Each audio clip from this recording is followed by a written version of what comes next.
Voilà, bonsoir à tous. Bienvenue pour ce live numéro 2 sur la communauté Révolution ancestrale, où ce soir on abordera la thématique de la santé et du développement du bébé et de la maman aussi, parce que c'est important.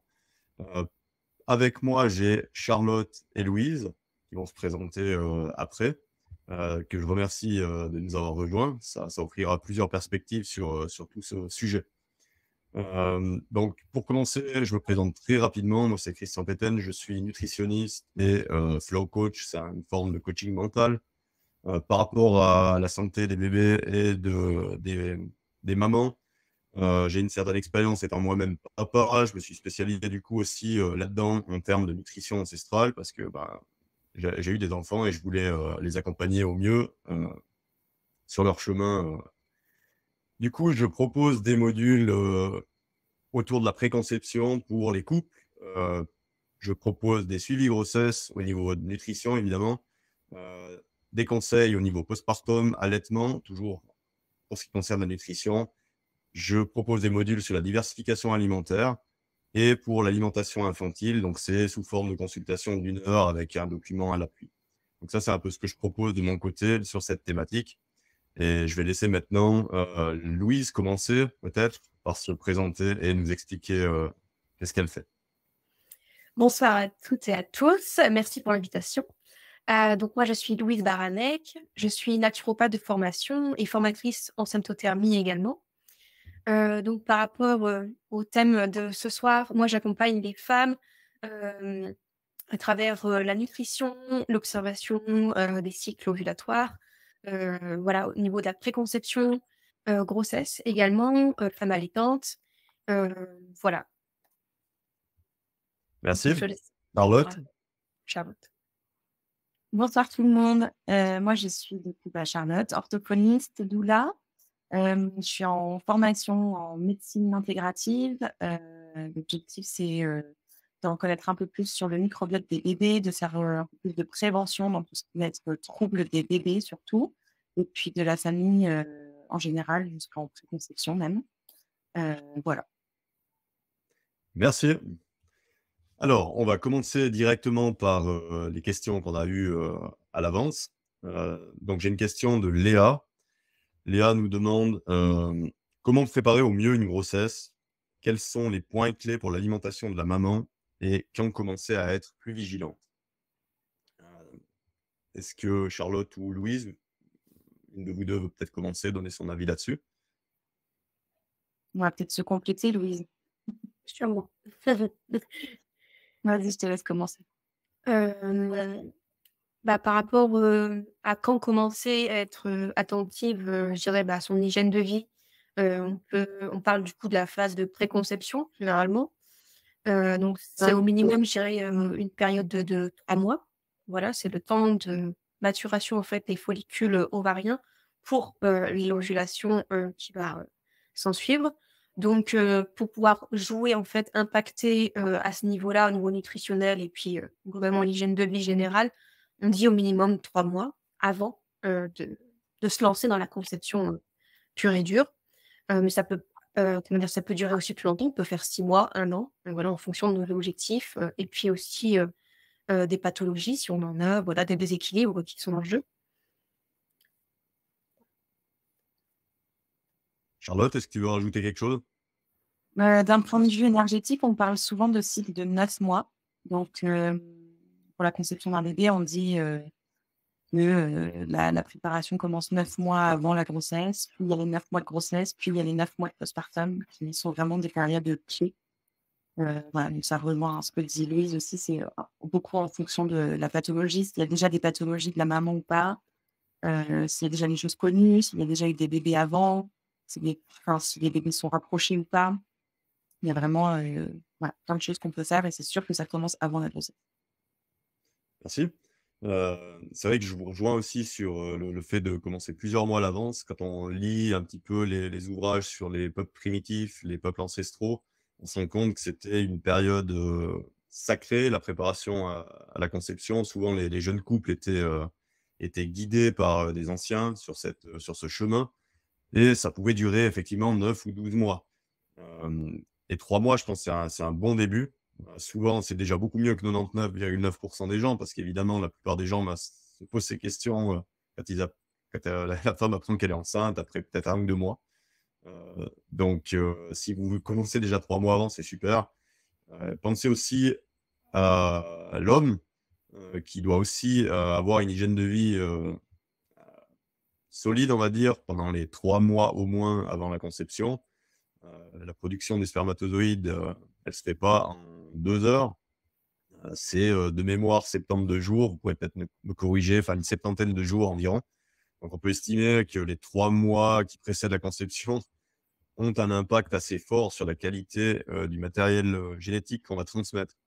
Donc il ne faut pas tout faire reposer sur madame. Madame, c'est plus le combat au long cours, c'est-à-dire que probablement qu'il y a une influence qui commence déjà quand elle est dans le ventre de sa mère, parce qu'on sait que les ovules sont déjà présents chez le bébé de sexe féminin lorsqu'il est dans le ventre de sa maman. Donc c'est vraiment sur du long terme, du long cours. Pour ce qui est de la préparation à la grossesse, c'est très important d'arriver avec des réserves nutritionnelles qui soient au top. Et malheureusement, c'est très peu le cas de nos jours, j'ai l'impression. Il y a énormément de carences pendant la grossesse, notamment en magnésium. Il faut savoir que de prendre du magnésium après 3 ou 4 mois en complément, vous allez un peu limiter la casse, mais c'est souvent trop tard. C'est-à-dire que, dû au statut hormonal particulier de la grossesse, vous avez un besoin en magnésium plus élevé et en plus de ça, une utilisation plus élevée et une absorption du magnésium qui peut être aussi perturbée. Donc quand vous avez une carence en magnésium en début de grossesse, c'est très difficile de ne pas la traîner, en fait, toute la grossesse, avec les conséquences que ça a. Puis on peut parler d'autres aspects parce qu'il y a le magnésium, mais il y a aussi, les acides gras à longue chaîne, toutes ces choses-là que vous allez devoir, finalement fournir au bébé en développement. Et finalement, si vous avez vous-même des réserves qui sont maigres, il va se passer 2 choses. La première, c'est que si vos réserves sont tout de même suffisantes, vous allez un peu vous sacrifier pour le bébé, jusqu'à un certain point.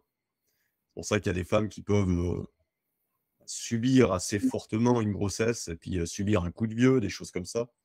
Heu, mais si, les carences sont trop marquées, l'organisme de la maman ne va pas, se sacrifier parce que ça ferait aucun sens, en fait. De toute façon, si la maman se met en danger, elle perd quand même l'enfant. Donc ça peut aussi mener, à des fausses couches dans des cas extrêmes, d'accord? Là, on parle vraiment de cas extrêmes. Donc c'est vraiment important, je pense, de préparer une grossesse si vous pouvez le faire. Ça se fait très, très peu de nos jours, mais je pense que c'est un truc important. Je sais pas ce que vous en pensez, vous, est-ce que vous avez des notions par rapport à justement à la préparation qu'avaient nos ancêtres, ce genre de choses? Bah, c'était une période qui était sacrée,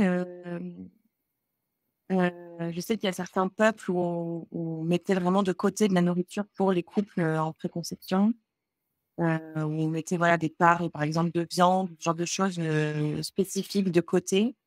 Hem et tout ça, ça a été bien documenté, il me semble, sur, heu, bah, justement, bon, la régulation hormonale qu'il y a par rapport à au type d'alimentation, en fait, qu'on va mettre en place. Donc, avoir un bon système hormonal déjà, en fait, avant la préconception, je trouve que c'est assez intéressant justement. Louise, peut-être que tu peux nous en dire plus, mais, la qualité des cycles chez la femme, si on peut l'observer, en fait, en préconception, pour moi, c'est vraiment un signe, assez important.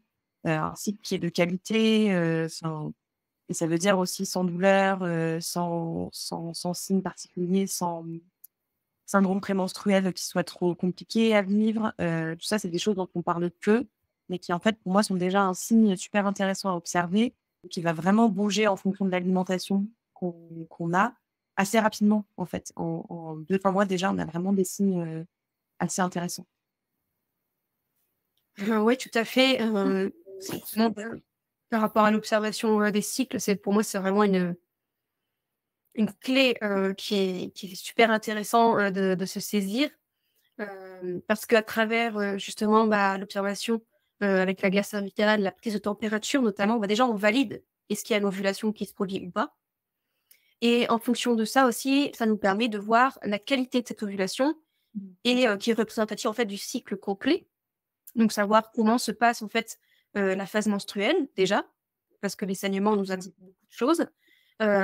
L'ovulation, est-ce qu'elle est plutôt, je dirais dans la norme ou est-ce qu'elle est plutôt tardive? Donc on est plus sur des cycles potentiellement longs. Ensuite la phase lutéale où il y a le fameux syndrome prémenstruel que beaucoup de femmes ont à différents niveaux, différentes échelles. Mais voilà, tout ça, c'est en fait, ce sont des marqueurs qui nous permettent de dire qui nous parlent de la vitalité, de la santé de la personne. Donc ça va vraiment nous voilà, c'est un peu des lunettes sur, l'intérieur de notre corps. Voilà, qu'est-ce qui se passe? Comment ça se passe? Et potentiellement nous aiguiller aussi sur, où est-ce qu'on va aller chercher pour, comprendre les, potentiels troubles, déséquilibres qui sont à l'œuvre, sur le moment. Donc et c'est vrai comme tu disais, Charlotte, c'est que même parfois en deux mois, 3 mois, quand on commence à changer des choses dans son hygiène, globale, on voit, des bienfaits, sur ses cycles et sur sa santé, de manière, générale, que ce soit sur l'humeur, par exemple. Moi, j'ai beaucoup de femmes qui ont des troubles de l'humeur, une fois que l'ovulation est passée. Donc c enfin voilà, ça se travaille, en fait. Il y a vraiment des choses qui sont possibles de faire et c'est vachement encourageant parce qu'on voit des bénéfices assez rapidement et ça, c'est vraiment, je dirais, pour moi un socle presque fondamental pour la suite de l'aventure si on souhaite, concevoir un enfant, quoi. Merci. Donc en résumé, si je résume un peu ce que vous avez dit, c'est entre 3 et 9 mois, où il faudrait commencer à être vigilant, en fait, avec son alimentation en préconception pour, la maman dans l'idéal ou évidemment, le plus tôt possible dès qu'une femme sait qu'elle est, enceinte. Voilà. Donc on a une question suivante de Kim. Comment se libérer des peurs qu'on nous donne quant à l'alimentation durant une grossesse? Laitage cru, jaune d'œuf cru, viande pas ultra cuite et quels préceptes sont quand même valides, versus pas valides? Qui veut se lancer?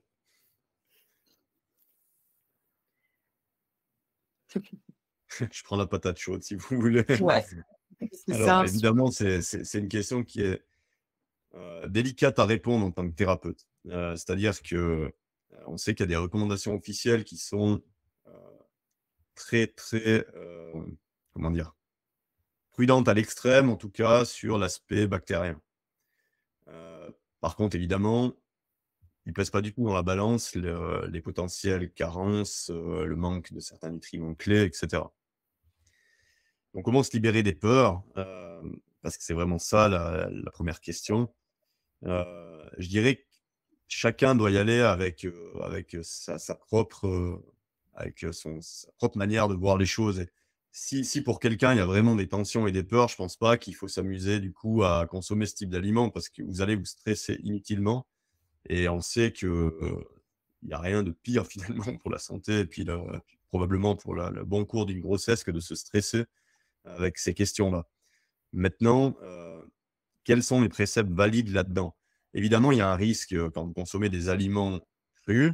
Il y a aussi un risque quand vous consommez des aliments industriels. Il y a un risque quand vous consommez à peu près n'importe quoi, y compris un menu au restaurant qui a été cuit parce que vous savez pas s'il a juste été réchauffé en vitesse. Il y a énormément de paramètres qu'on ne maîtrise pas. Heu, un aliment, prenez des biscuits dans un paquet, des biscuits industriels, on vous parle jamais qu'il y a un risque là-dessus, mais il peut aussi y avoir une contamination bactérienne, vu que vous allez pas, recuire vos biscuits avant de les manger, d'accord? On sait que la grande majorité des intoxications alimentaires, elles se font sur des aliments d'origine industrielle qui sont pourtant, stérilisés, cuits et tout ce que vous voulez. Alors évidemment, on va nous dire que c'est parce qu'il y a beaucoup plus d'aliments de ce type-là qui malheureusement sont consommés, et c'est vrai. Maintenant, si vous regardez réellement le nombre de cas qu'il y a eu d'intoxication, avec du lait cru, des choses comme ça, c'est très, très faible, même dans certains États aux États-Unis où il y a une consommation de lait cru qui est assez élevée. C'est anecdotique, ça peut arriver. En général, quand ça arrive, il faut qu'il y ait un faisceau on va dire, de conditions qui soient réunies. Il faut déjà que le produit soit contaminé, heu, que du lait cru, par exemple, soit contaminé, c'est déjà pas de bol parce que normalement, il y a une flore, bénéfique dans le lait cru qui est censé se défendre et puis éliminer les mauvaises bactéries. Ensuite de ça, il faudrait ne pas se rendre compte que le lait, est périmé. Si vous avez déjà bu du lait cru, vous connaissez généralement le goût que ça a. Si un lait, il est colonisé par les mauvaises bactéries, il va très rapidement, s'altérer. Alors, il y a une petite fenêtre de temps peut-être qu'on ne maîtrise pas là au milieu. Mais ensuite de ça, il ne faut pas oublier que l'être humain a un estomac qui sert de barrière, un estomac avec une acidité gastrique extrême qui est proche de celle des vautours ou des opossums. Donc, on est un animal avec un estomac de charognard. D'accord? Si tout va bien, si votre santé intestinale est bonne, et ça, c'est le gros problème aujourd'hui, c'est que la santé intestinale, elle est mauvaise chez beaucoup de gens. Donc, comment il faut prendre la chose? Si vous êtes en pleine grossesse, et que vous avez une santé intestinale qui n'est pas bonne depuis des années, c'est peut-être pas le moment de commencer à introduire des produits crus. D'accord? Maintenant, si vous êtes en préconception, heu et que vous voulez améliorer votre santé intestinale et que ça se passe bien, à vous de voir après, finalement, c'est de votre propre responsabilité. Il y a un petit risque, c'est pas comme s'il y avait zéro risque de l'autre côté, d'accord? C'est une balance, le risque zéro, il existe nulle part. Heu, Nous, de notre côté, on gère le risque comme on le gère, c'est-à-dire qu'on choisit des produits de très bonne qualité, on s'assure qu'ils soient, que la chaîne du froid, tout ça soit respecté, et puis on s'inquiète pas plus que tant. Après, on a une bonne santé intestinale depuis longtemps, c'est très rare qu'on ait une contamination, donc enfin une contamination, on n'en a jamais, mais je veux dire même des gastro-entérites, c'est rare que ça nous arrive. Hem, donc voilà un petit peu pour moi comment enfin la réponse à cette patate chaude des produits crus. Le jaune d'œuf cru, c'est encore moins, risqué à mon avis d'avoir un problème parce qu'il est en plus dans la membrane et cetera. Puis un œuf qui tourne, c'est extrêmement rapide, au niveau de l'odeur. Donc ça, c'est quelque chose qui m'inquiète très peu. Pour les viandes, on peut se poser la question. Heu, J'aurais plus peur de poissons crus comme des sushis, des poissons fumés, du saumon fumé, bien que, c'est très, très rare qu'on ait des problèmes comme ça. Voilà, je sais pas si vous voulez compléter maintenant que j'ai commencé. Moi, je dirais, enfin, j'ai un peu tourné les choses dans plein de sens. En fait, je comprends pas pourquoi on devrait manger différemment que ce qu'on mange au quotidien. Donc en fait, si vous avez l'habitude d'une alimentation industrielle et cetera, effectivement, c'est pas le moment de faire des expérimentations, et de tester des choses pendant la grossesse. Mais par contre, avant, ça peut tout à fait se faire, tout à fait se faire. Et si vous avez déjà l'habitude de consommer des produits crus, vous avez déjà l'habitude de consommer des produits qui ont un nombre de bactéries, assez impressionnant et qui vont permettre de coloniser votre microbiote et d'augmenter l'immunité, je vois pas pourquoi on s'en priverait pendant la grossesse. Au contraire même. Donc à mon sens, c'est vraiment, continuer l'alimentation qu'on a déjà, une alimentation qui nous fait du bien, en fait. Voilà. Je pense que c'est très pertinent ce que tu dis.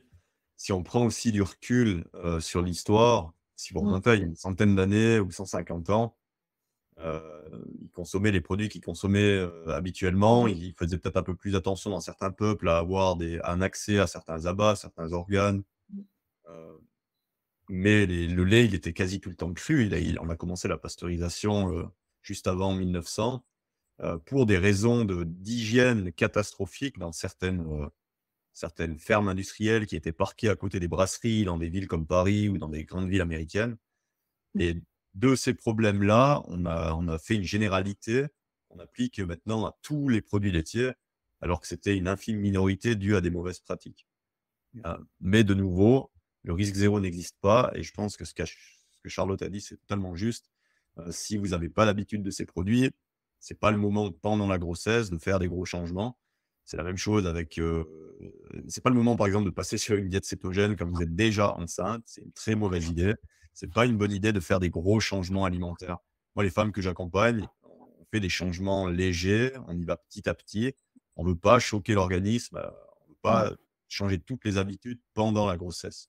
Je veux pas dire que c'est trop tard à ce moment-là, c'est pas trop tard, mais il faut faire attention parce que les changements alimentaires peuvent amener, différents troubles passagers, puis pendant une grossesse, c'est pas rigolo. Louise, est-ce que tu voudrais rajouter quelque chose sur cet aspect?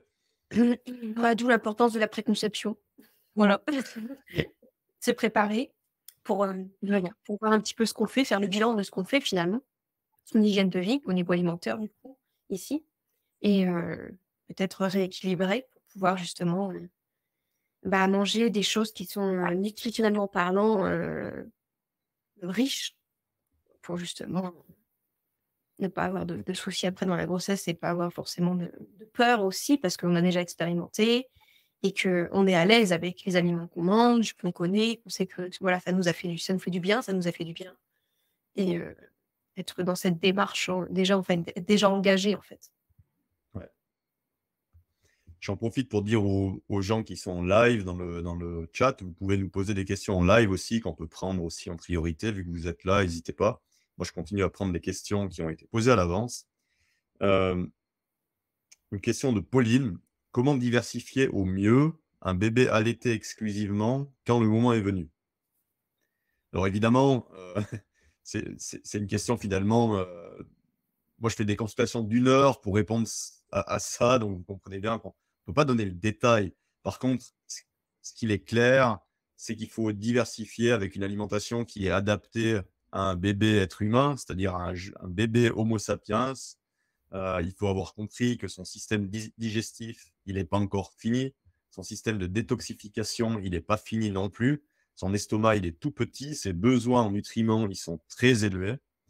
Donc, quand vous avez compris ça, vous comprenez que vous devez partir sur une alimentation qui est très nutritive, qui contient des formes actives de vitamines qu'on trouve essentiellement pour la plupart de ces micronutriments dans les produits animaux. Euh, on doit aussi partir sur une alimentation hypotoxique à tous les sens du terme. Autant on doit faire attention à des aliments de mauvaise qualité de base, mais on doit aussi penser à tout ce qui est toxines végétales, ce qui sera le sujet du prochain live, parce que le foie et les reins d'un bébé sont encore immatures et ne sont pas capables de détoxifier certaines toxines végétales comme le foie d'un adulte. Par ailleurs, il faut savoir que l'intestin d'un bébé, il est poreux physiologiquement. C'est-à-dire que normalement, un bébé, à 4, 5, 6 mois, il a l'intestin qui est naturellement poreux pour faciliter l'absorption du lait maternel, parce qu'on n'est pas censé avoir des molécules problématiques qui passent.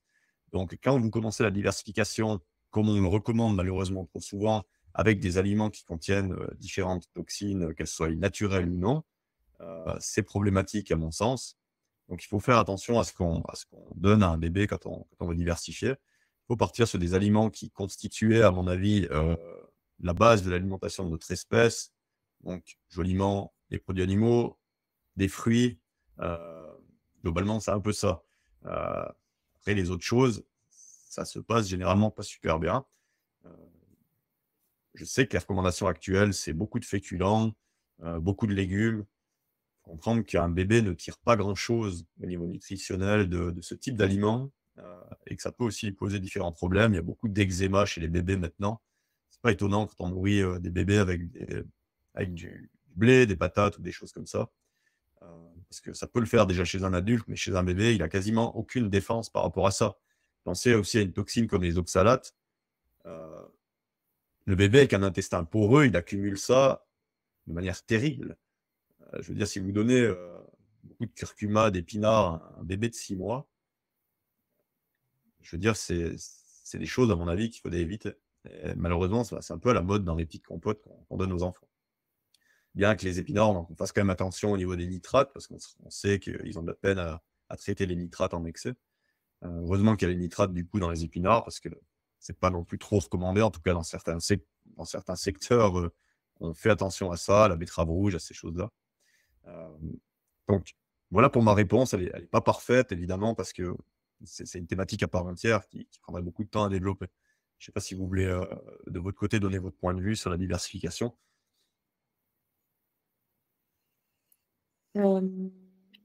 Alors, des infos clés sans rentrer dans le détail. Dans mon sens, on peut diversifier en enrichissant le lait de jaune d'œuf cru à partir de 3 mois, 3-4 mois, ça me semble OK. Ça va même permettre aux intestins d'avoir une muqueuse plus épaisse, donc vraiment de travailler sur une qualité intestinale et d'avoir des nutriments qui sont directement disponibles. Donc, dans ce rapport petite quantité, bon nutritionnel, on est vraiment bien là-dedans.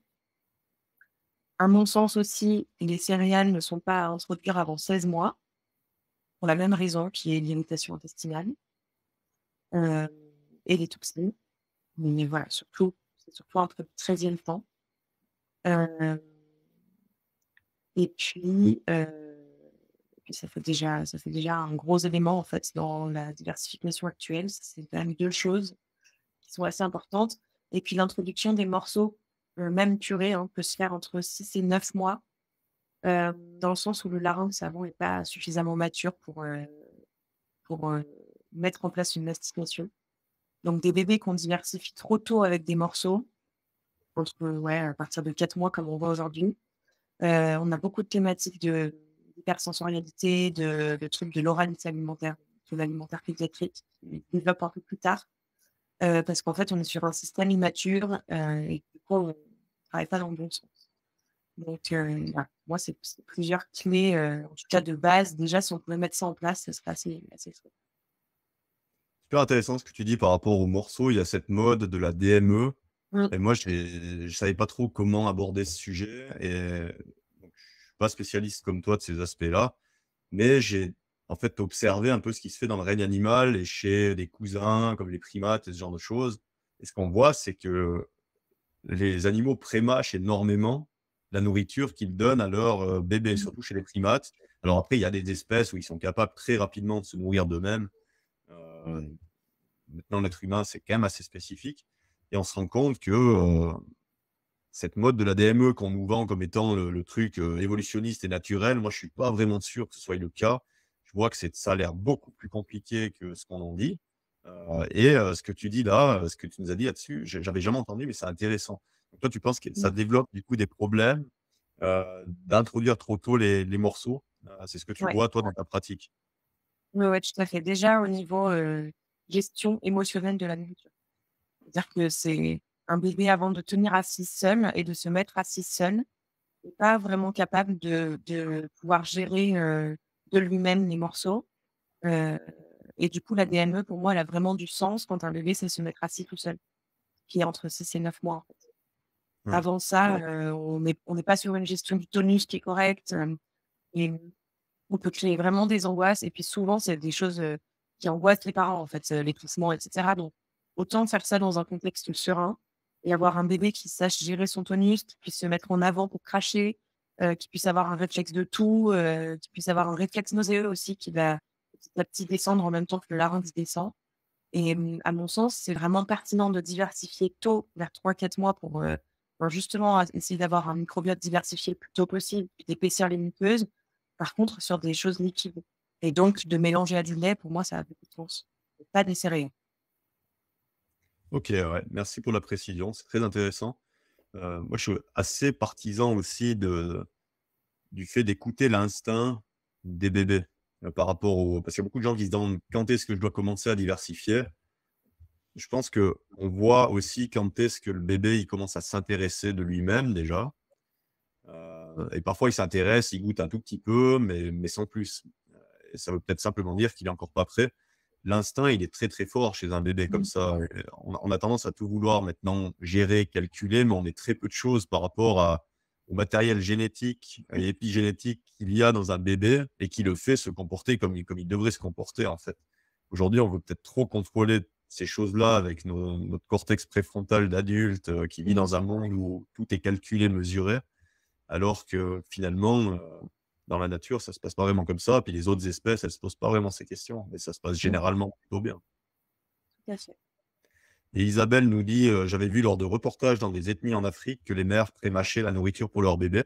Ce qui ne m'étonne pas du tout parce qu'en plus, selon les aliments que vous allez leur donner, alors typiquement si vous donnez parce que là-bas, il y a des régions très pauvres où ils ont parfois des situations de famine, ils vont peut-être donner certains féculents qui sont préparés d'une certaine manière et en plus, ils vont les prémâcher, ce qui permet de mélanger l'amylase que les adultes, produisent beaucoup, beaucoup mieux. Je veux dire, un bébé ne produit pas d'amylase, en tout cas pas, au début. Et du coup, il aura beaucoup de peine à digérer, l'amidon, ce qui va faire en sorte que cet amidon finit dans le côlon du bébé, nourrit des colonies de bactéries qu'il ne faudrait pas nourrir et vous avez des bébés qui ont des grosses douleurs intestinales ou des douleurs au niveau du côlon et on ne comprend pas pourquoi.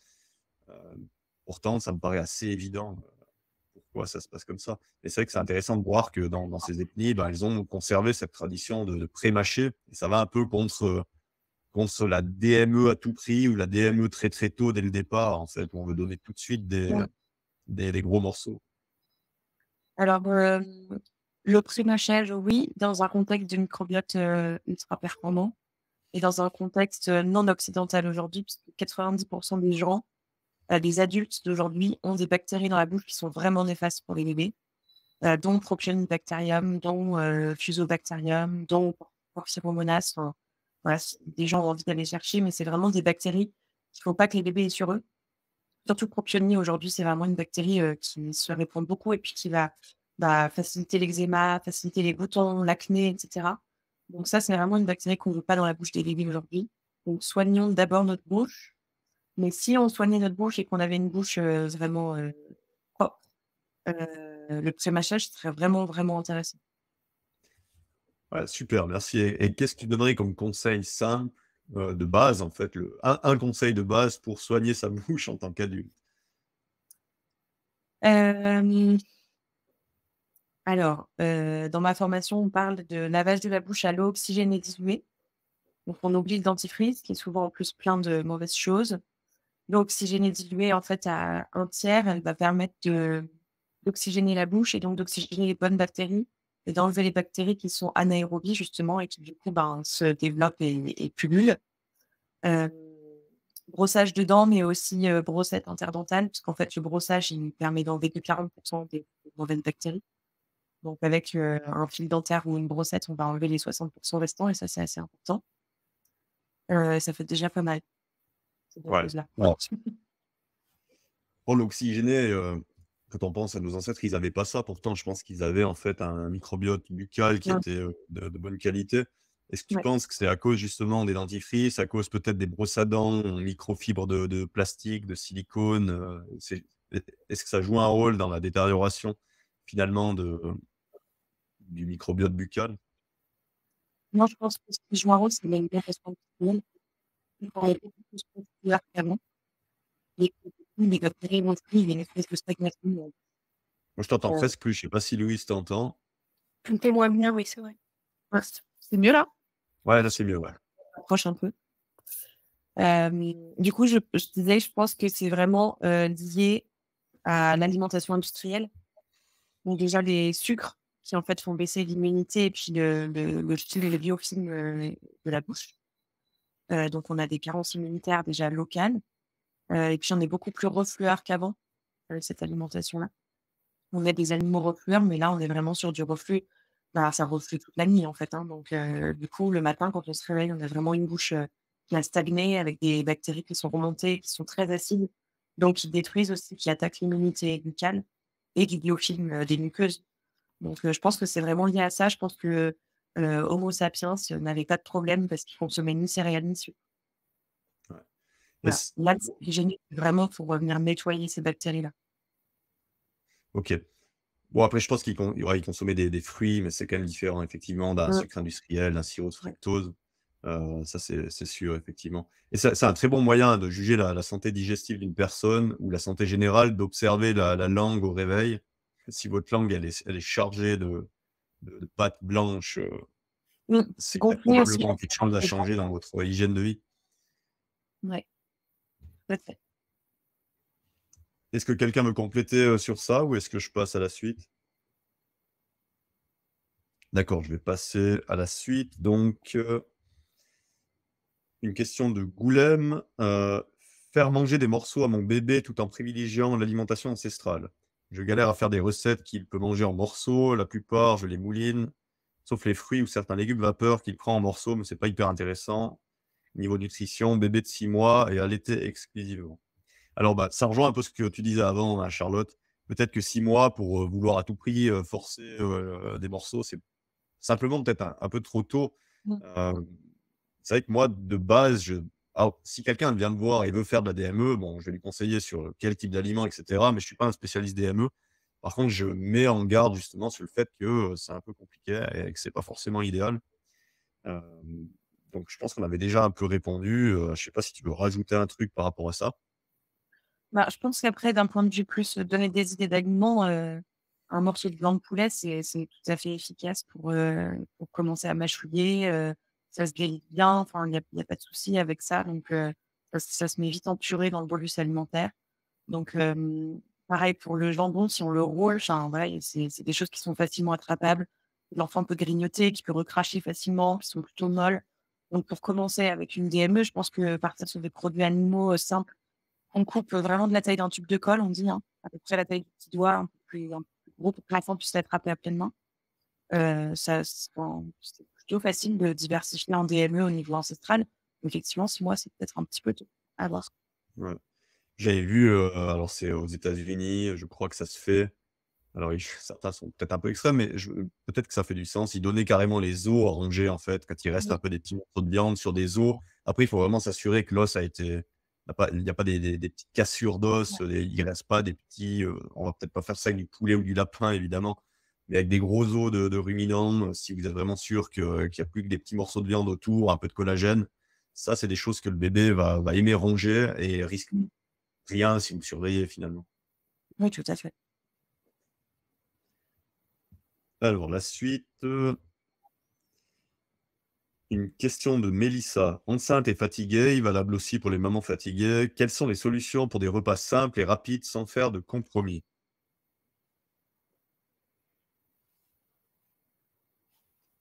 Alors là, bon, l'alimentation ancestrale à socle animal, elle est parfaite pour ça parce qu'on peut vraiment avoir des plats très, très vite cuisinés. Ça veut dire que vous avez soit du fromage, soit un morceau de viande, soit du poisson, soit des fruits de mer, voilà, un produit animal que vous n'êtes pas obligé de cuisiner de manière compliquée.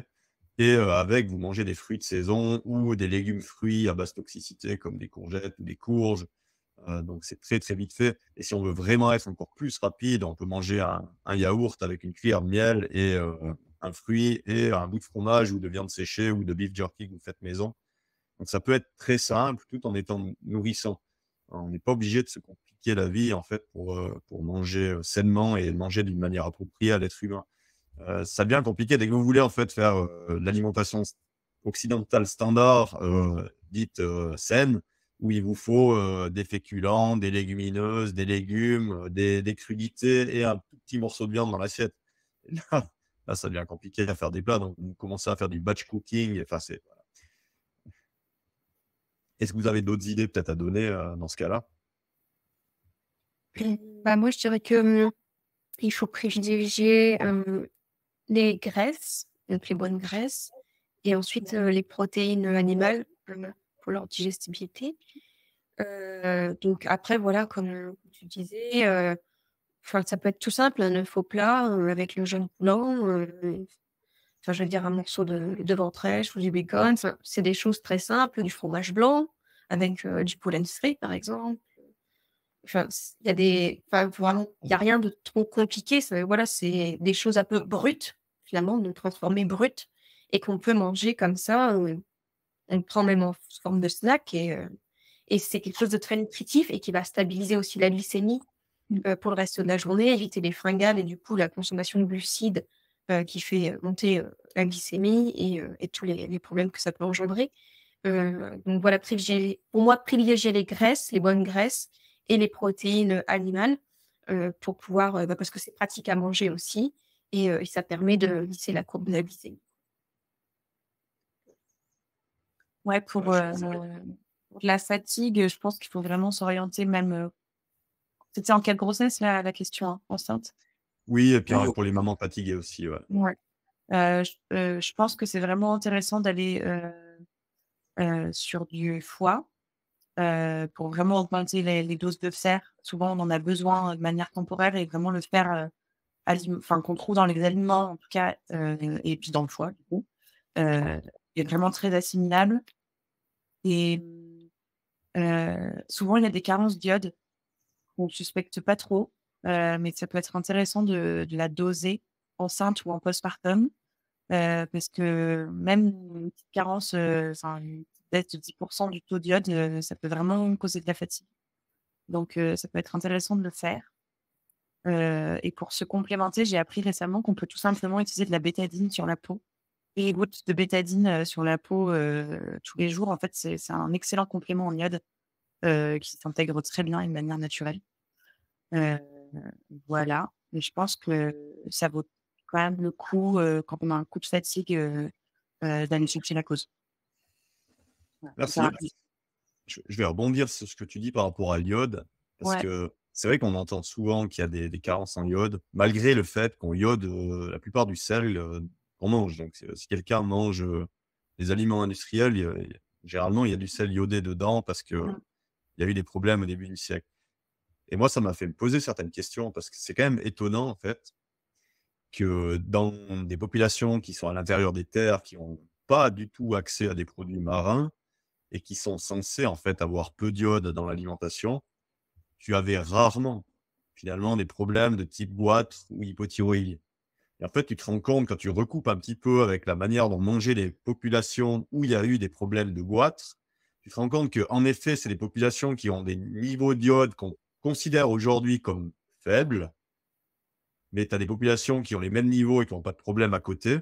Par contre, ce qui caractérise systématiquement ces populations, c'est la consommation en grande quantité de certains aliments qui sont des goitrogènes.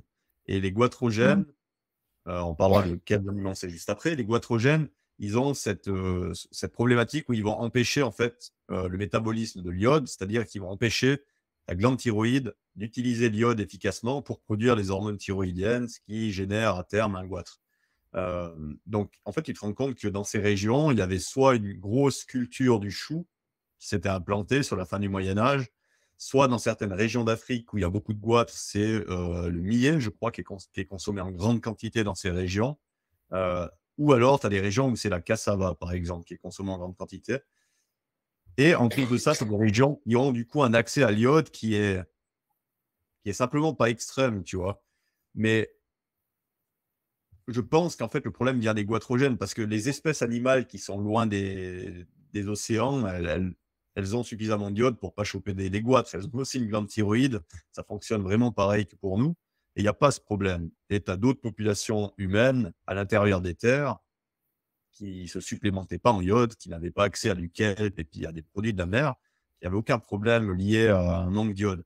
Donc je pense que c'est un problème qui est né de ces 2 facteurs communs. C'est-à-dire une alimentation qui est, heu, voilà, standard en iode ou relativement faible, mais avec des goitrogènes. Et ça peut sauver des peuples de la mer. S'ils mangent des goitrogènes et qu'ils ont accès à beaucoup d'iode, bah, peut-être que ça compense. Tu vois ce que je veux dire? Mmh. Ouais, c'est intéressant.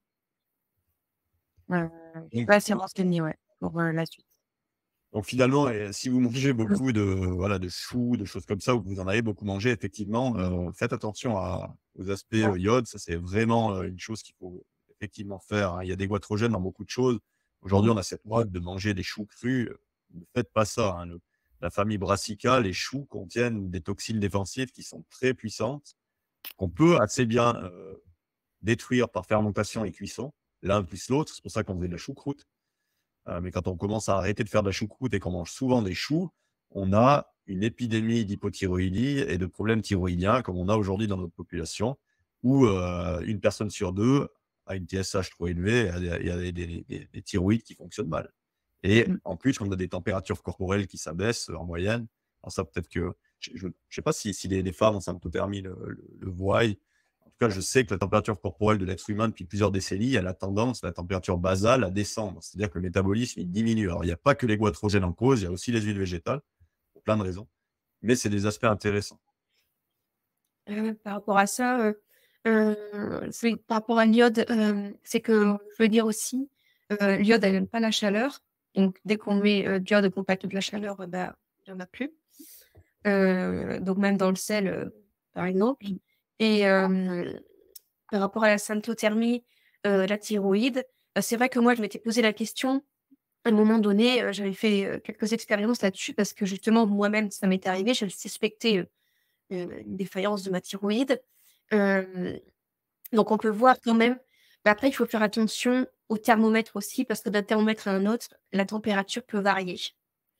Et moi j'avais remarqué en fait que mon premier thermomètre que j'utilisais avait tendance à baisser ma courbe de température sur toutes mes températures en fait, hein, même la phase lutéale qui est censée être plus haute. Et donc quand j'ai changé avec 2 autres thermomètres, j'ai remarqué que ma courbe globalement augmentait. Voilà, donc il y a aussi le thermomètre qui rentre en jeu, je pense. Mais c'est vrai que moi, c'est quelque chose que je regarde quand j'ai une cliente qui me montre ses graphiques, je regarde globalement, est-ce que la courbe de température, surtout sur la phase folliculaire, donc la première grande partie du cycle, on est au moins à hauteur de 36,2. Parce que s'il y en a en dessous, en fait, sur plusieurs températures, sur plusieurs cycles, moi, je pose la question, je regarde aussi les autres symptômes. Est-ce qu'il y a tendance à avoir la frilosité, constipation, etc. Et donc là, j'en parle à la personne, je lui dis, est-ce qu'il y a peut-être la thyroïde qui est un petit peu faible?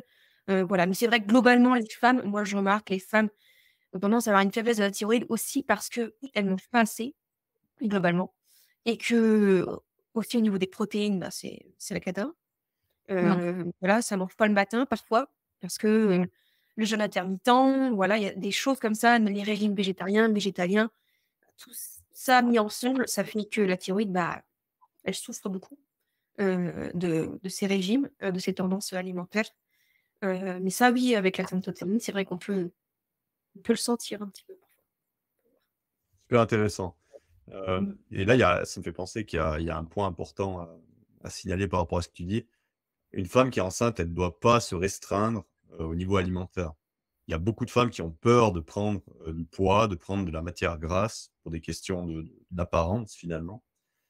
C'est quelque chose qu'il faut éviter à tout prix. On sait qu'on a des corrélations assez, étroites entre, les la la la graisse, notamment dans la région fessière des femmes et la taille du cerveau du bébé, vers l'âge d'une année ou 2.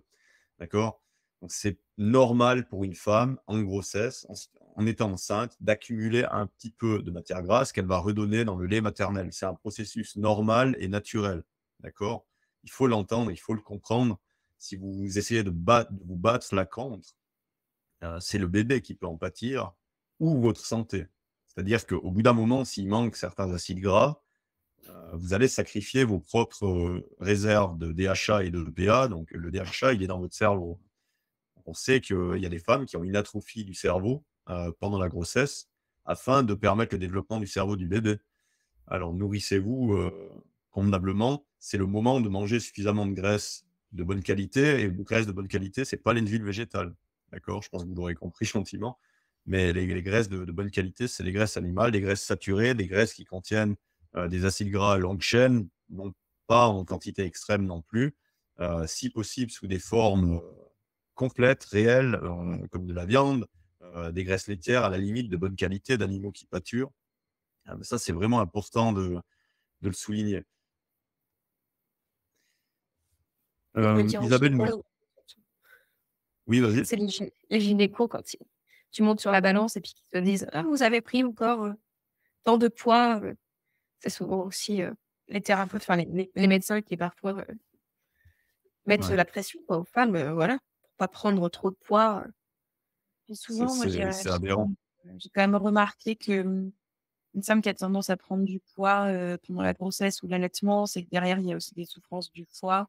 Donc tout ça, ça peut aussi largement se réparer après en postpartum, à tête reposée.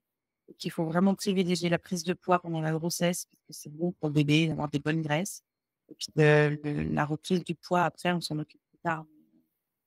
Ouais, et là, on en revient à ce qu'on disait avant, la préconception, elle est importante parce que si vous attaquez une grossesse et que vous êtes déjà prédiabétique avec des Ouais, troubles métaboliques qui sont ouais, fortement implantés, ça va être compliqué. ouais. Forcément, ça va être compliqué, et ces choses-là, vous pouvez les résoudre en quelques mois, ou en tout cas largement améliorer le tableau en Mmh, quelques mois en adoptant une alimentation qui est appropriée à l'être humain et qui est assez loin de l'alimentation industrielle moderne. exactement.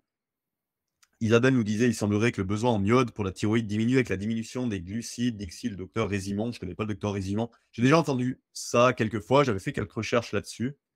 J'ai rien trouvé de convaincant. C'est pas impossible, je dis pas que c'est impossible, mais pour l'instant, en tout cas, j'ai pas vu de preuves convaincantes que, la diminution des glucides, heu, diminue le besoin en iode.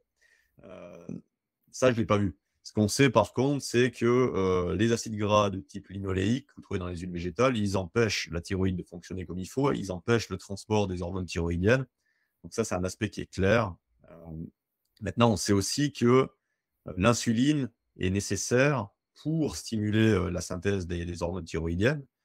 Donc on voit des fois chez des gens cétogènes long terme, pas chez tout le monde, mais il y en a certains qui n'ont plus de pic Mmh, insulinique et qui peuvent avoir ce problème, de baisse, en fait d'énergie vitale, de baisse de mmh, métabolisme. Et là, bon, ben, on a certains qui disent que oui, c'est normal parce qu'ils sont cétogènes, ils ont moins besoin d'hormones thyroïdiennes. Peut-être que c'est vrai, Dans certains cas, ça peut l'être.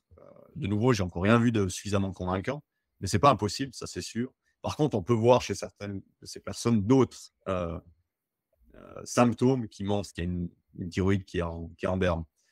Donc, de nouveau, c'est pas tout blanc, c'est pas tout noir, mais voilà. Je vais Et prendre juste une une petite question. chose que je voulais ajouter par rapport, justement à la thyroïde, enfin aux hormones thyroïdiennes et puis à l'observation du cycle, c'est qu'aussi, on remarque que la progestérone, qui est la deuxième grande hormone, qui est sécrétée, dans la deuxième partie du cycle, est vraiment en lien aussi avec les hormones thyroïdiennes. Elle favorise en fait la conversion de la T4 en T3. Donc une bonne sécrétion de progestérone permet aussi un bon fonctionnement thyroïdien, quoi. Et souvent, moi je remarque, globalement, c'est que les femmes, justement, avec le syndrome prémenstruel, c'est que ça nous parle qu'il y a pas assez de progestérone. Voilà. Il y a souvent un déséquilibre entre œstrogène et progestérone, une carence en progestérone et parfois même une dominance œstrogénique, mais souvent, en tout cas, la progestérone est en berne, et donc, forcément, ça parle aussi, enfin, ça débouche par la suite potentiellement sur le long terme avec des troubles de la thyroïde. Ouais. L'organisme humain, il est complètement interconnecté, hein, et dès que vous arrivez sur des aspects hormonaux, que ce soit thyroïdien, que ce soit insulinique, que ce soit les hormones stéroïdiennes, tout a une influence sur le reste. Donc, voilà, c'est très compliqué. Et dès que vous commencez à bouger l'homéostasie d'un côté ou de l'autre, vous avez des répercussions qui se font absolument partout. Donc, c'est pour ça que je suis pas non plus un grand fan de l'utilisation symptomatique de certaines plantes qui ont des effets très puissants sur une hormone. Ok, tu as cette hormone qui est un peu faible, donc on va te donner telle plante qui va booster cette hormone. Ça va en fait perturber toute l'homéostasie du corps. Et souvent, on transfère le problème plus loin. Ou alors, on fait que de mettre un sparadrap qui tient un petit moment et puis ensuite, on a d'autres soucis qui apparaissent. C'est un peu l'impression que j'ai par rapport à ça. Même si des fois, ça peut être utile temporairement, effectivement. Donc, on a après une question de Magali qui nous demande une maman carencée va-t-elle forcément carencer son bébé allaité via son lait? Dans ce cas-là, faut-il complémenter, par exemple, avec du lait cru? Alors, est-ce qu'une maman carencée va forcément carencer le bébé? Ça dépend si c'est des subcarences, donc des carences très légères. Là, normalement, ça ne devrait pas être le cas parce que, de nouveau, la maman va un peu se sacrifier. C'est pas forcément une bonne chose pour elle, mais en général, il y a une certaine marge de tolérance. Par contre, si elle est très carencée, là, c'est certain qu'on aura un lait qui sera de moins bonne qualité. On sait que l'alimentation d'une maman influence directement la qualité du lait. Il peut y avoir des niveaux radicalement différents entre certaines vitamines ou certains minéraux dans le lait maternel selon votre alimentation, selon vos propres réserves. Il peut y avoir aussi des niveaux totalement différents du type d'acide gras. J'avais fait une publication là-dessus. Si vous consommez beaucoup d'huile végétale, il y aura plus d'acide linoléique dans votre lait. Et ça a toute une série de conséquences pour le bébé dont il faut tenir compte. Faut-il complémenter, par exemple, avec du lait cru? Complémenter qui? La maman ou le bébé? Je pense qu'elle parle du bébé. Pourquoi pas, mais on peut complémenter, comme disait, je pense Charlotte, celle qui disait qu'on pouvait complémenter avec du jaune d'œuf, par exemple. Ça dépend du type de carence. On peut aussi mixer un petit peu de foie dans le lait maternel. Donc ça, c'est des solutions. Est-ce que vous en voyez d'autres? Pour moi, le lait de vache cru, c'est un peu costaud pour un bébé. Ça peut venir un petit peu plus tard, mais sur un bébé entre 3 et 6 mois, je trouve ça un poil costaud, quoi. C'est mon avis, mais vu les quantités de lait qui sont ingérées, on est quand même sur du lait qui est destiné à des veaux. Enfin, on est sur poil costaud, quoi. Ouais, moi je recommande, si j'utilise du lait de vache, c'est en tout cas bien de le diluer environ au moins à un tiers, voire presque la moitié, et d'alterner à la limite les espèces, euh, brebis, chèvres, juments éventuellement, c'est beaucoup plus dur à trouver. Mmh. Ce sera jamais parfait. L'idéal serait d'avoir une nourrice, hein. C'est comme ça qu'ils faisaient à l'époque. Ou l'idéal, c'est voilà, de ne pas être carencé en tant que maman et du coup, bah, ça commence à la préconception, etc., etc. On y revient. Exact. Ça résout beaucoup de problèmes. Ouais. Louise, tu veux rajouter quelque chose? Non. D'accord. Isaline nous demande anémie et carence en fer. Comment prévenir ou corriger les compléments du commerce sont-ils efficaces? Alors, beaucoup de compléments du commerce ne sont pas efficaces pour le fer. C'est-à-dire que souvent, c'est du fer non héminique. En plus, c'est très souvent des mégadoses de fer qui ont tendance à s'oxyder. Hem, le fer, c'est un sujet plus complexe qu'il n'y paraît parce qu'il y a des gens qui n'arrivent pas à fixer le fer même si, vous leur donnez beaucoup de fer. Et très souvent, il y a derrière un problème avec la vitamine B2, par exemple. Si vous avez des carences en vitamine B2, le fer aura beaucoup de peine à se fixer. Et c'est là que le foie ou les rognons ou le cœur sont des aliments extraordinaires parce que vous amenez à la fois du fer héminique, donc du fer hautement biodisponible, et de la vitamine B2. Donc, partez plutôt sur ces solutions plutôt que des compléments. Ça sera beaucoup plus efficace à mon avis. Après, je sais pas ce que vous en pensez, vous. Je suis totalement d'accord.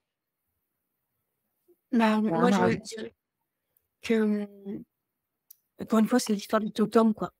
C'est pareil pour les plantes et même, enfin, les suppléments. Et tout ça, c'est quand on prend une molécule isolée, et ben, c'est pas le totem d'un aliment ou d'une plante, en fait. Donc, enfin, globalement, dans le corps, tout agit ensemble, tout agit en synergie.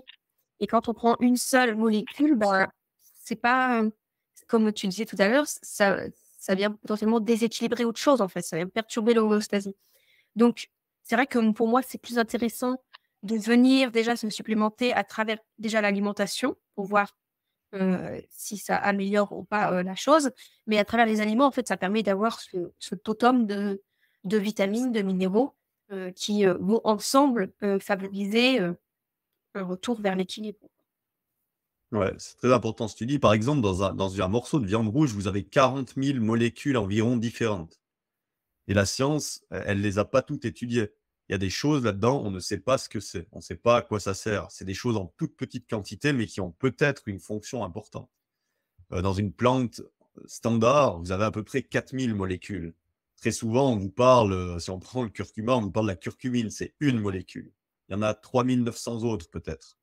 On n'en a aucune idée ce qu'elles font. Heu, donc on a tendance, surtout au niveau des labos, ils ont tendance à zoomer sur une molécule isolée pour ensuite vous vendre un super aliment, une super solution. Mais, c'est pour ça qu'il y a beaucoup d'échecs après avec des aliments comme ça. Quand on fait des études derrière un peu plus poussées, où on prend vraiment l'aliment pendant une certaine période, il y a pas l'effet escompté, puis on comprend pas pourquoi. Et comme tu dis, il y a des fois des interactions entre différentes molécules de l'aliment. C'est beaucoup plus complexe qu'on croit. Puis surtout que ces études sont souvent menées dans des conditions qui sont très loin de représenter, un organisme vivant comme le nôtre. C'est souvent dans des éprouvettes, sur des cultures cellulaires. Isaline nous demande autre chose.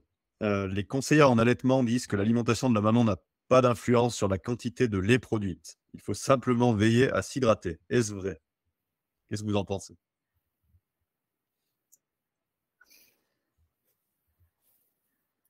Moi, je pense que la quantité de lait produite dépend de la succion du bébé. Une bonne succion efficace égale une bonne vidange du sein égale une bonne sécrétion de lait. Et aujourd'hui, on passe à côté d'énormément de problèmes de succion. Et ces problèmes de succion sont très souvent corrélés à des carences alimentaires chez la mère pendant la grossesse. Donc, il y a un lien à faire effectivement sur l'alimentation de la mère et le lait, mais il n'est pas direct pour moi. Voilà. À mon sens, c'est vraiment la succion qui pose problème.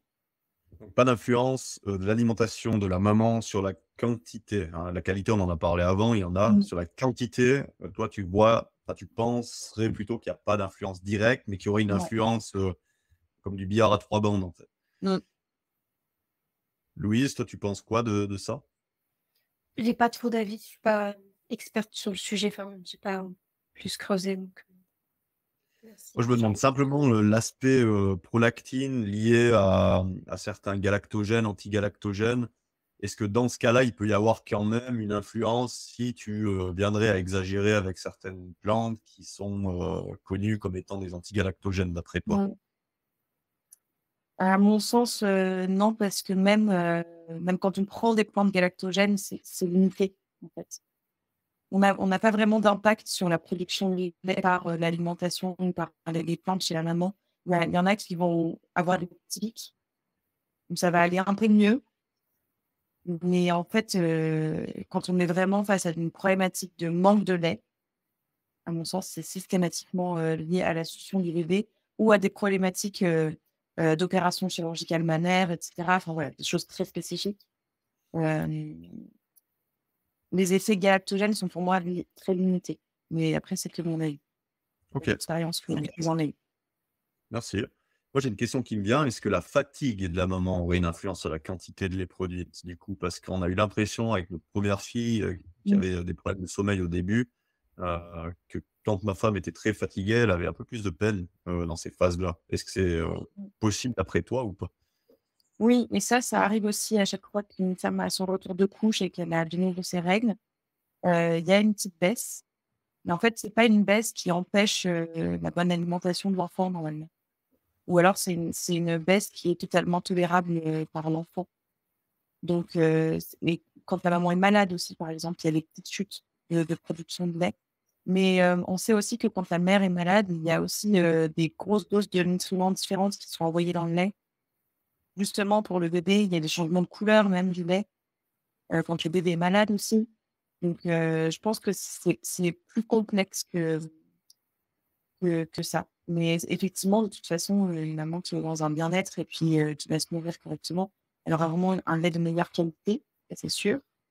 La quantité, vraiment, voilà, vous avez mon avis. Ouais, puis bon, ça fait peut-être aussi un peu de sens au niveau évolutionniste aussi, parce que si, Ouais, le moindre petit problème viendrait, avoir une grosse influence sur la quantité, de lait produite, ce serait assez catastrophique pour la ouais, survie du bébé et de l'espèce mmh, finalement. ouais, complètement. Et puis on passe vraiment très, très, très souvent à côté de problématiques de fusion. La problématique de fusion, elle est pas liée qu'à un frein de langue, hein. Elle est vraiment liée à une problématique d'ouverture de l'articulation temporomandibulaire, des mouvements de la langue, antéro-postérieur, même latéraux.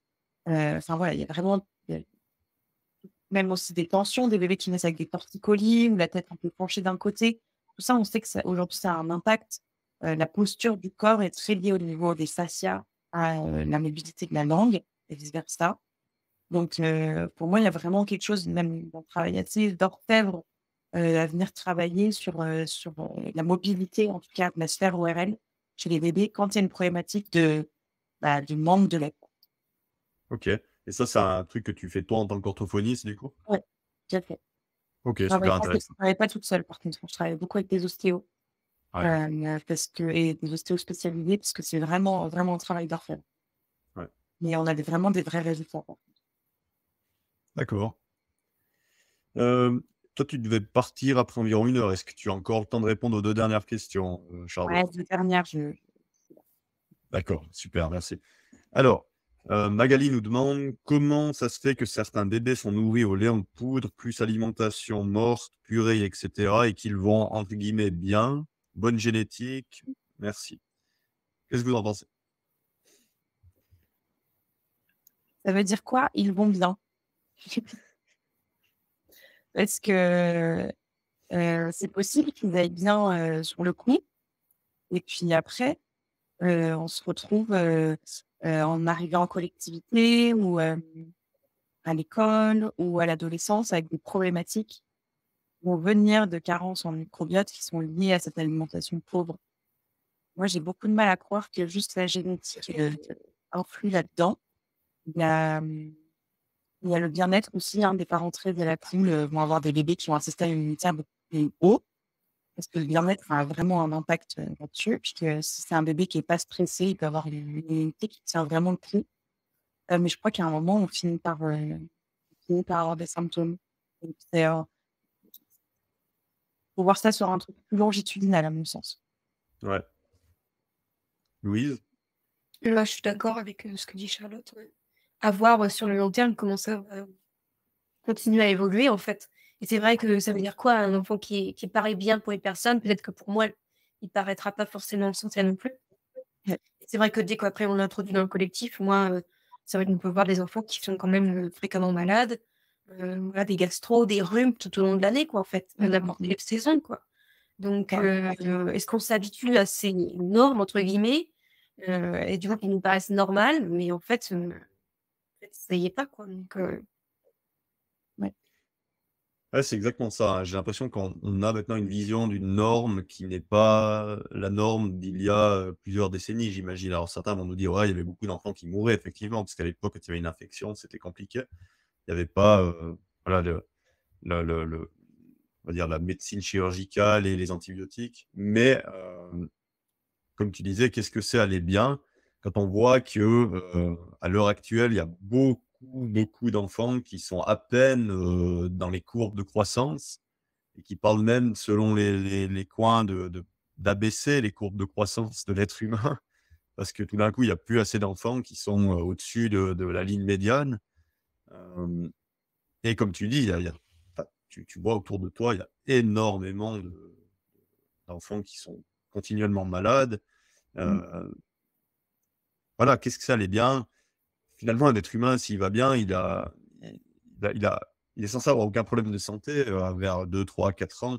Il est censé avoir une excellente vue, il est censé, avoir un développement, normal, être très peu souvent malade, être très résistant au niveau immunitaire. Mmh. J'ai l'impression que c'est très rare et après, ben, il faut voir la trajectoire à long terme parce qu'il y a des conséquences, bah, on peut ne pas voir tout de suite, et on saura aussi jamais quel était le potentiel de cet enfant s'il avait été nourri comme il faut. Ouais, Parce c'est vrai. que, on sait que ça a une influence sur le développement du cerveau, hein, de la cognition, des aptitudes sociales. Comment vous voulez mesurer ça? Vous avez pas de point de référence. OK, bah, l'enfant, il va bien, mais peut-être que ça aurait été, le 1er du pays, quoi. Si on n'en sait rien, on n'en sait rien du tout. La génétique, ça fait un petit quelque chose, mais je pense qu'il y a pas vraiment de génétique foireuse qui aille subsister. C'est assez rare, en fait, enfin, on a tous une bonne génétique, on a un bout de chaîne, sur une évolution extrêmement longue. Donc la génétique, elle est là. Maintenant, c'est beaucoup l'épigénétique qui pose Mmh. problème et on sait que les marqueurs épigénétiques, il y en a qui sont transgénérationnels. C'est-à-dire que si vous faites les choses vraiment pas bien et que vos enfants font les choses pas bien, bah, 2 ou 3 générations après, les conséquences sont beaucoup plus fortes. Et nous, on est un petit peu déjà, nous, la génération numéro 2 ou 3 de l'alimentation industrielle et la nouvelle génération qui arrive au niveau épigénétique, elle est mal barrée. Et là, ça devient urgent, à mon avis, d'inverser la vapeur parce que Mmh. va avoir des sérieux problèmes. Et là, il y a des études qui ont été faites, qui sont excellentes, hein, sur les chats de Pottinger, par exemple, ou sur certaines souris, au niveau épigénétique, où on se rend vraiment compte que l'alimentation d'une génération va influencer jusqu'à 2 générations plus loin, peut-être même encore plus. Et non pas au niveau génétique, hein, vraiment au niveau épigénétique. Donc c'est vraiment génial. Enfin, génial. C'est génial dans les 2 sens. Si vous faites les choses bien, vous influencez en bien, vos petits-enfants et peut-être même vos petits-petits-enfants. Ce qui est génial, Mmh. c'est motivant. Par contre, une personne qui s'en fout un peu, parce qu'on entend souvent: «Ouais, lui, il a fait un peu n'importe quoi toute sa vie et puis, il a vécu jusqu'à 90 ans». Ouais, peut-être que ça faisait 3 générations que derrière, les choses étaient bien faites et puis il avait, des cartouches de réserve un peu. Maintenant, est-ce que ses descendants à lui auront la même santé qu'il a eu? Je veux dire, nos actes, ils ont des conséquences sur les générations qui suivent. Mmh. Et puis dans quelles conditions est-ce qu'il a grandi aussi? C'est-à-dire qu'on sait quand Exactement. même qu'entre 0 et 4 ans, le microbiote, se définit. À 4 ans environ, un enfant, il a le microbiote qu'il a à l'âge adulte après. Si ce microbiote, il a été attaqué par de multiples infections et cetera, inflammations, bah, on sait qu'après dans la vie d'adulte, ça va être plus compliqué. Quand on a quelque chose de très solide avec peu d'infections, peu d'inflammations, un bien diversifié avant 4 ans, on sait qu'on part déjà dans la vie bien plus armé, quoi. Ouais. Donc la dernière question de Axel: «On m'a conseillé d'arrêter tous les produits laitiers, même crus, le temps que mon bébé de 9 mois guérisse, rhume, fatigue, fièvre, pas grave mais qui traîne, pour que mon lait soit le plus digeste possible». Qu'en pensez-vous?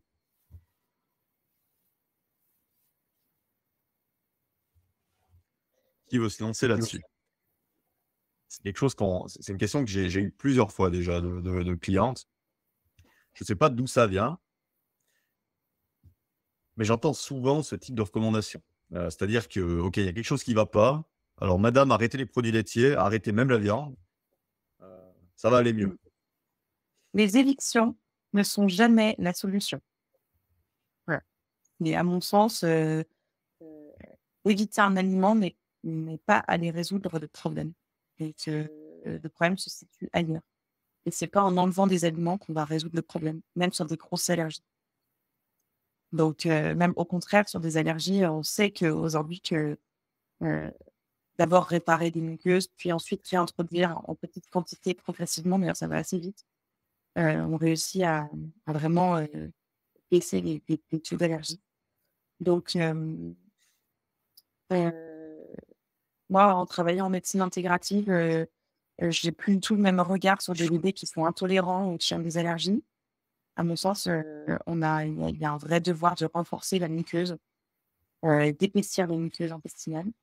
Donc, pour moi, c'est la priorité. Et du coup, c'est de mettre en place une alimentation qui va renforcer ça. Chez le bébé, pas chez la maman. Surtout un bébé de 9 mois. J'ai quelques nuances par rapport à ce que tu dis, par rapport aux évictions. Oui. Moi, j'ai beaucoup de succès avec des clients grâce aux évictions.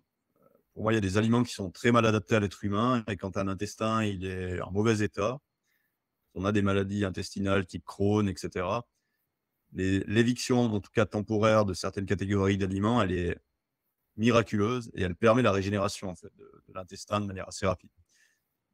Donc, bon, c'est des nuances, c'est pas vraiment sur le sujet-là, hein.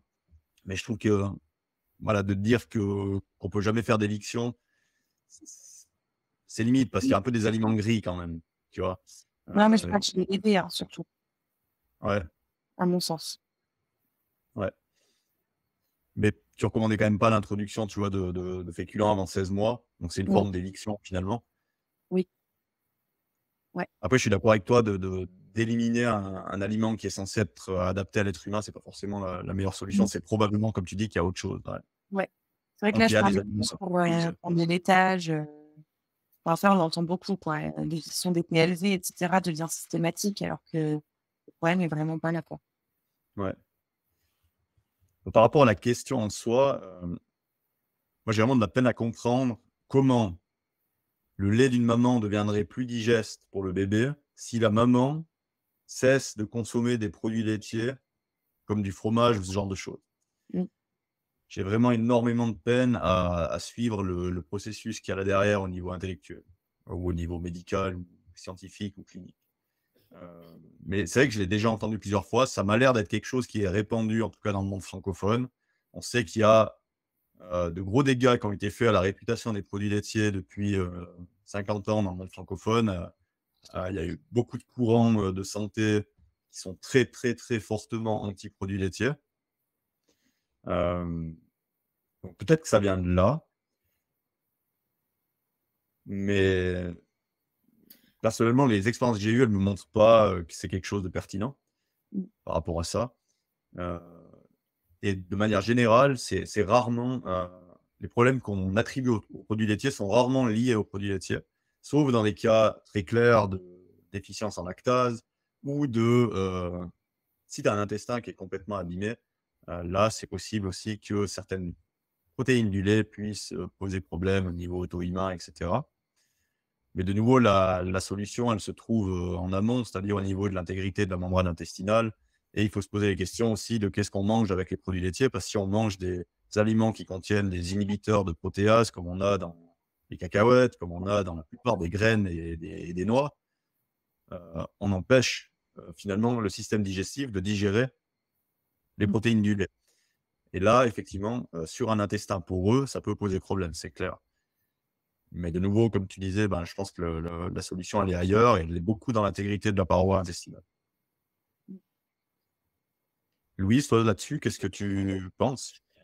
Heu, heu, Moi, j'avais vu qu'en fait, le fait que quand la maman consommait des produits, laitiers, crus, imaginons, en fait, il y avait des protéines, de lait, hein, qui pouvaient passer, dans son propre lait et qui allaient à l'enfant et que, avec son système digestif qui est mature, et du coup ces muqueuses intestinales qui sont poreuses, ça pouvait, justement, créer enfin voilà, avoir, des problèmes digestifs.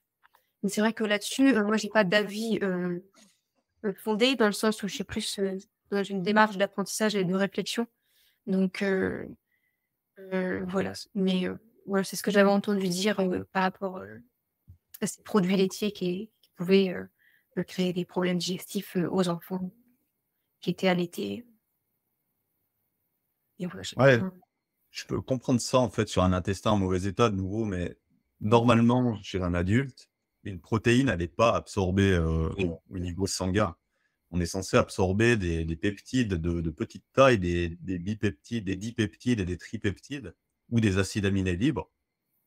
C'est-à-dire que notre système digestif enzymatique a cassé la chaîne protéique en petits morceaux, et c'est ces petits morceaux qui sont absorbés. Il n'y a plus de protéines. Évidemment, de nouveau, chez une maman qui a un intestin en mauvais état, là, les protéines du lait peuvent passer dans le sang, peut-être de manière non digérée, c'est possible. Maintenant, de là à aller se retrouver quand même dans le lait, ouais, c'est pas impossible. Je connais pas assez le phénomène, comment il produit le lait de manière précise. C'est clair que, ben, voilà, c'est une du sang, finalement, c'est quand même le sang qui arrive là derrière. Et j'imagine qu'il y a quand même une sorte de filtre. J'ose espérer qu'il y a une sorte de filtre, ça me paraît très logique. Est-ce que ce filtre ne filtre pas les protéines? Peut-être. OK. Cette personne, je dirais, bon, il faut guérir l'intestin dans ce cas-là, si vraiment il Oui, oui, c'est ça, c'est la restauration de la muqueuse intestinale, quoi. Le fond du voilà. problème, Et enfin, la solution. exactement, puis souvent, bah, à ces gens, on va leur dire: «Arrêtez les produits laitiers, mais prenez un lait de calcium, un lait d'amande ou un lait de soja». Et vous prenez ce type d'aliments et c'est des aliments qui vous détruisent la muqueuse intestinale. Donc, en fait, vous amplifiez, vous creusez, en fait, votre tombe. Vous êtes dans un cercle vicieux où votre intestin est de plus en plus abîmé et où, tôt ou tard, même les protéines du soja ou de l'amande vont poser problème aussi. Parce que s'il y a des protéines entières qui passent, même que c'est pas des protéines de vache, je suis pas sûr qu'une protéine, d'amande, elle soit bien tolérée par le bébé derrière. Sachant qu'en plus, les végétaux, ont d'autres acides aminés que nous. Nous, on a, 20 et quelques acides aminés essentiels sur lesquels on construit nos protéines. Mais dans le règne végétal, vous avez des milliers d'acides aminés différents. Et le gros problème, c'est que vous avez des acides aminés qui sont quasiment identiques aux nôtres et qui peuvent prendre la place de nos acides aminés dans les chaînes protéiques et empêcher leur fonctionnement. Ça s'appelle des acides aminés non protéiques. C'est assez récent qu'on fait des études là-dessus. On se rend compte que ça peut être très, très néfaste lorsque ça vient s'intercaler dans des protéines que vous avez besoin pour votre cerveau, par exemple, et que vous avez là, tout d'un coup, un acide aminé végétal que votre corps ne connaît pas et qui vient, en fait, modifier la structure d'une protéine essentielle. Et ça, on sous-estime complètement l'impact que ça a. Voilà, on va pas aller plus loin dans ce détail, je pense, à moins que vous ayez des choses là-dessus, sur les acides aminés en protéines, c'est un sujet intéressant. Mais c'est des choses dont on ne parle pas, puis on fait cette fixation. Ce qui me dérange, c'est qu'on fait la fixation contre les produits laitiers, tout le Ouais, temps. ouais, Comme s'il n'y avait pas d'autres protéines dans d'autres aliments qui pouvaient elles aussi passer dans le sang, ouais, qui pouvaient elles exact. aussi déclencher des processus inflammatoires auto-immuns, et cetera. D'autant plus que certaines de ces protéines sont construites pour ça, en plus, Ouais. dans les végétaux. Il y a des protéines qui sont faites pour faire des dégâts, c'est des armes défensives. Mais celles-ci, on n'en parle pas parce que, je sais pas, parce qu'il y a des biais, il y a des dogmes, en fait. Mais donc, Voilà, c'était, la dernière question, du chat, à moins qu'il y en ait d'autres qui non, mais je crois que c'est tout bon. Là, je vois qu'il y en a pas. Je pense qu'on a fait, joliment le tour. Je vous remercie à tous d'avoir participé. Le prochain live sera sur les toxines végétales. On fera le tour, il y aura Brice Richaud, il y aura peut-être quelqu'un d'autre qui se joindra, à nous, j'espère. En attendant, bah, je remercie Charlotte et Louise d'avoir, apporté leur contribution. C'est super de leur part d'être venus. Je pense que vous en avez bien profité. N'hésitez pas aussi à aller voir leur espace privé, sur la plateforme et leur site internet respectif. Il y a beaucoup de choses à apprendre, de tous les côtés, je pense. merci. Salut à tous, à bientôt. Bonne soirée.